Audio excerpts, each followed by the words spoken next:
বাংলাদেশের মানবাধিকার পরিস্থিতি নিয়ে যুক্তরাষ্ট্রের উদ্বেগ নতুন নয়। নির্বাচনের বহু আগ থেকেই দেশের বিরোধীদের উপর দমন পীড়নের অভিযোগ করে এসেছে যুক্তরাষ্ট্রের বিভিন্ন মানবাধিকার প্রতিষ্ঠান।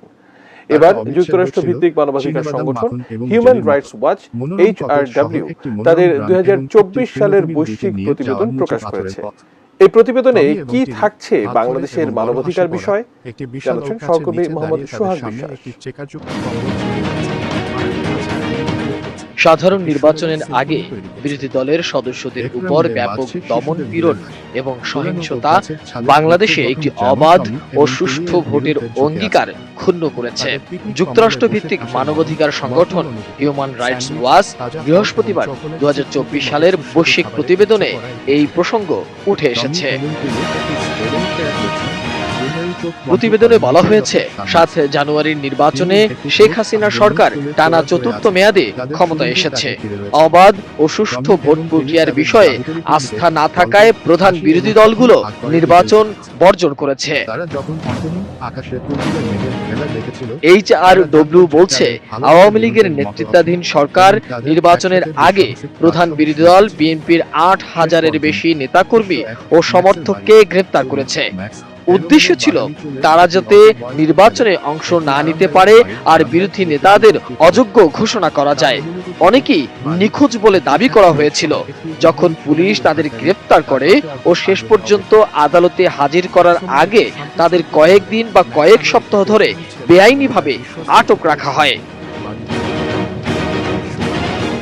বাংলাদেশি মানবাধিকার পর্যবেক্ষকদের মতে আইন শৃঙ্খলা রক্ষাকারী বাহিনী 2009 সাল থেকে 600-টিরও বেশি গুমের ঘটনা ঘটিয়েছে এবং প্রায় 100 জন নিখোঁজ রয়েছেন। যুক্তরাষ্ট্র র্যাবকে নিষেধাজ্ঞার আওতায় নিয়ে আসার পর গুম হওয়ার ঘটনা উল্লেখযোগ্যভাবে কমে এসেছে।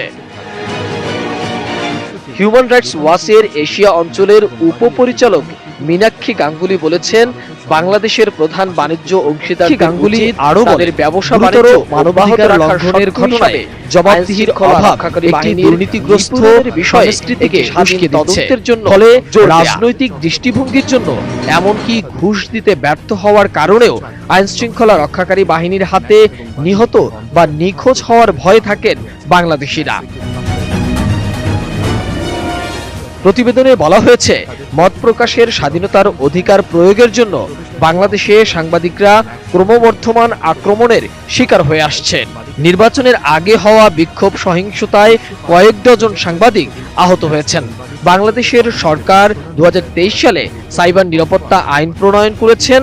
এই আইনে রদ হওয়া আগের ডিজিটাল নিরাপত্তা আইনের অনেক বিষয়ই রয়ে গেছে।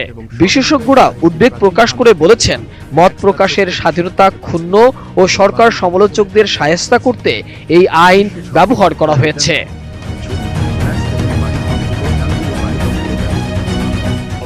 এদিকে বাংলাদেশের গণতন্ত্রের প্রশ্নে যুক্তরাষ্ট্র আগের অবস্থানে আছে বলে জানিয়েছে যুক্তরাষ্ট্রের জাতীয় নিরাপত্তা পরিষদের কৌশলগত যোগাযোগ সমন্বয়ক জন কির্বি।